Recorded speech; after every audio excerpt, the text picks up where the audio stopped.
Housing market has taken a major turn. Like everything else, at the grocery store, at the gas station, at the mall, housing prices are soaring too. But insult to injury, mortgage rates are way up. And since there's a supply shortage, it's just getting worse and worse. Goodbye, American dream?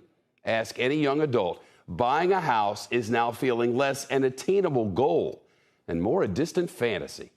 Look at the median sale price of a previously owned home. It was about $285,000 3 years ago. Since then, skyrocketed. Last month, median price, look at that, $416,000. That's the highest total on record, according to data that the National Association of Realtors came out with just today. The result of the historic prices? People aren't buying right now. Demand for mortgages hit a 22-year low last week, and the data shows loan applications to buy a home are down nearly 20% from a year ago. Important to note, Americans have been facing high home prices for months. That's not new. What's new is people no longer have as much purchasing power. Interest rates almost double what they were just in January. Couple that with inflation, and potential home buyers are just getting crushed. We'll hear from the former head of the Federal Housing Administration.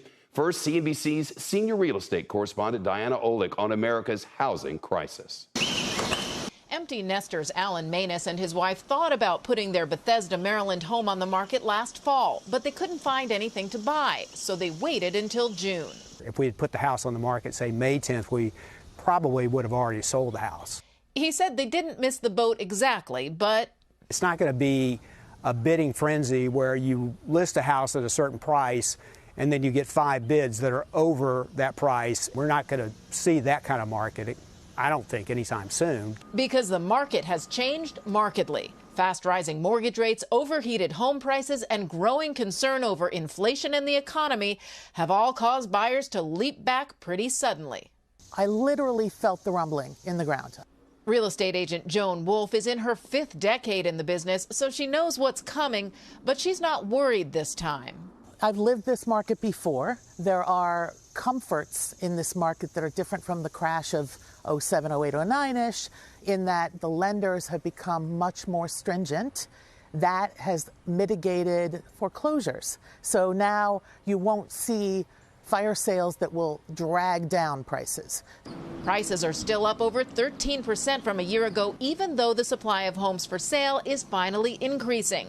That increased competition from sellers prompted Manus to drop his $1.5 million asking price by $100,000 after the first week.